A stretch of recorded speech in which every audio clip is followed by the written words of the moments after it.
Back when Resident Evil 2 Remake was announced, I was sad. I thought that looks amazing, but way too flipping scary.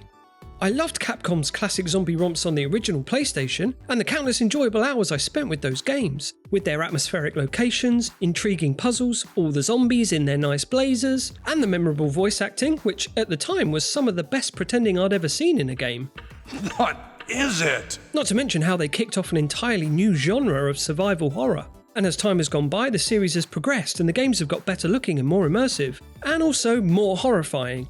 Meanwhile, I have become more of a wussy, it would seem. I haven't got the nerve to bust zombie brains like I used to. I graciously noped away from Resident Evil 7 without even finishing the kitchen demo. And while I keenly wanted to experience Resident Evil 2 again with the remake, it just looked too intense. But I figured, when it comes to survival horror, the horror part I can handle if I'm not having to worry so much about the survival part. Hordes of shitty zombies are fine when you don't have to worry about running out of bullets. And yes, you may very well be saying, well, that's the point of a survival horror, dipshit.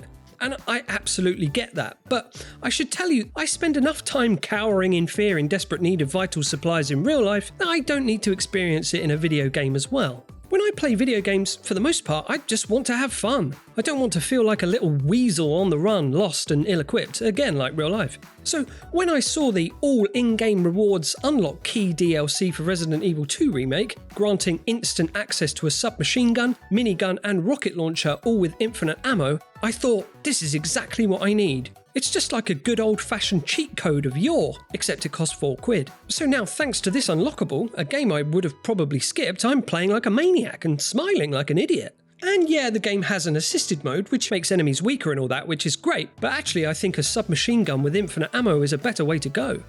Where ordinarily I'd be tiptoeing around, slowly making progress, too terrified to turn the next corner, now I have a little confidence booster. I can explore the halls of Raccoon City Police Department and unravel its mysteries in a manner I'm happy with. Survival horror, yeah? Survive this. And yes, you may also very well be saying that having infinite rockets and machine gun ammo in Resident Evil 2 Remake removes a layer of tension. You're supposed to be afraid fighting for your life, and anything that detracts from that is compromising the original vision. And that is a very important point indeed, and I'll come back to that in a mo. But here's the thing. It's optional. So get this right, legendary video game developer Will Wright, creator of SimCity, The Sims and what's the other one? Sid Meier's Pirates? No. Well, he believes that Spore, that's the other one I was thinking of. So Will Wright believes that games can instill a sense of pride and guilt in ways movies and books can't. He thinks the main things video games have going for them more than any other medium is that they can give you a sense of pride and guilt. While I absolutely agree with this, I'd just like to add one other thing video games have over other mediums, and that's customizable options. One thing games can do that other forms of entertainment can't is tailor its experience to a specific audience. A good set of options are essential for increasing accessibility, but they can also broaden a game's appeal and maximise a player's enjoyment. And I would argue difficulty options are sort of a must when your medium often requires skill and your audience has varying levels of skill. I'm sure you've heard the good old analogy of what if books worked like video games. If a book was like a game, it wouldn't let you read the next chapter if you hadn't read the previous one well enough. Because sure, you can't whack the difficulty level for War and Peace down to easy so you can blast through it in a weekend. And you can't turn down the weirdness of Twin Peaks so you can understand it better. In order for that to work, the source material would have to be severely altered or truncated. And I think this is most people's main concern when it comes to easy modes. They detract from the developer's original vision. Most good games are designed to elicit certain emotions and sensations from the player, and if activating an easy mode lessens the impact of those sensations, then yeah, that might be worth scrutinising. But in the case of Resident Evil 2 Remake and playing with the special unlockable weapons and bottomless bullets, I would argue that I'm still getting largely the same experience as someone playing on hardcore mode. I still get to explore the bloody remains of Raccoon City, find the survivors or read their last words, solve the puzzles and run away scared from Mr. X gon' give it to you. And actually, I still find it pretty terrifying.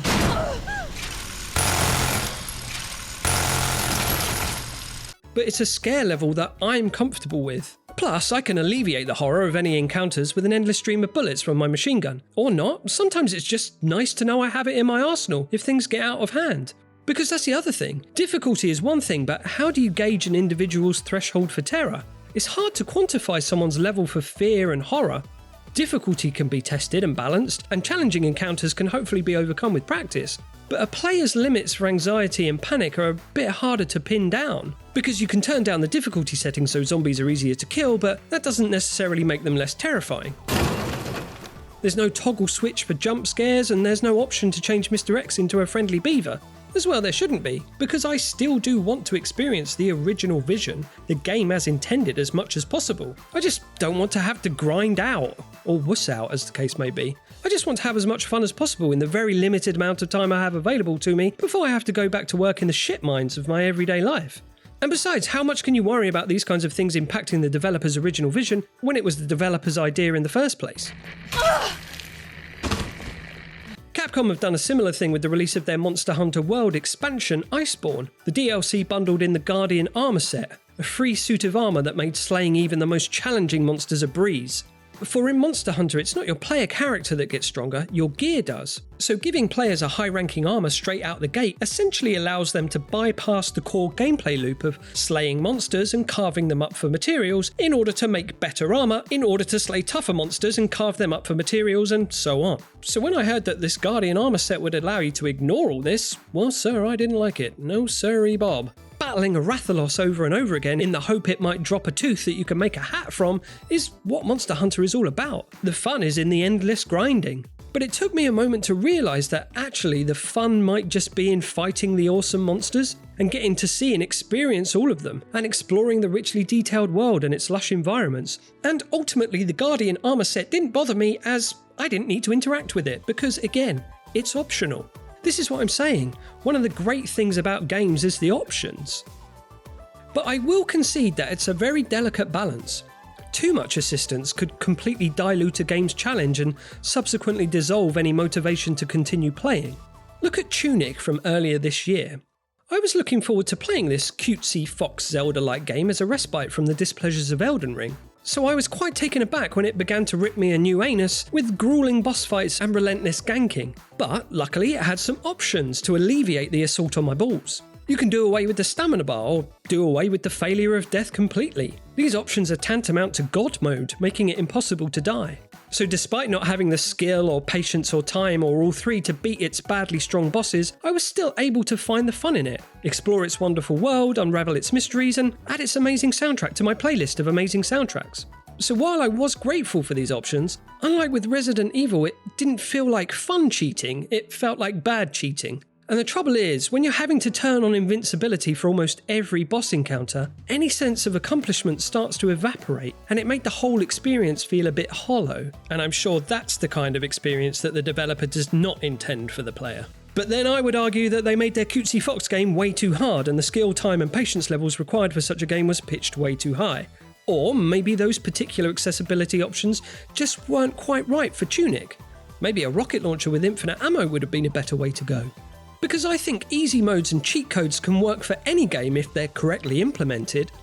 Let's look at From Software's Souls series. These games seem to be the most guarded when it comes to difficulty options, and usually get a mention in discussions regarding easy modes, just like right now. Prepare to die, get good, skill issues, lol, loser, dick splash. These are the main takeaways I've received from the Dark Souls series and its fanbase. The Souls games champion the delicate balance of challenge and skill. Its loyal followers decry anything that might tarnish Miyazaki's immaculate vision. Yet all the while celebrate a system that allows players to summon a naked Leroy Jenkins into their game to beat the hardest bosses for them, while the player just stands in the corner doing nothing as good old Leroy solos her. I mean, it's an absolutely glorious occurrence, don't get me wrong, but if getting a stranger to beat the game for you doesn't constitute cheating, then I don't know what does. So why not just cut out the middleman with a pot on his head and give us rocket launchers instead? Why not? You wouldn't have to tweak enemy aggression or balance hit points. The Glintstone rocket launcher can just slide right into my quick select pouch. But why not offer some kind of powerful tool to give casual players an advantage, just like Monster Hunter's Guardian armor? And yes, I can also hear you saying, that's not how the game is meant to be played, it's about the cathartic experience. Victory must be hard won. It has to be earned. The fun is in the challenge and the relief of overcoming the toughest enemies in video games. Well, it's not if you're summoning Leroy Jenkins to do it for you though, is it?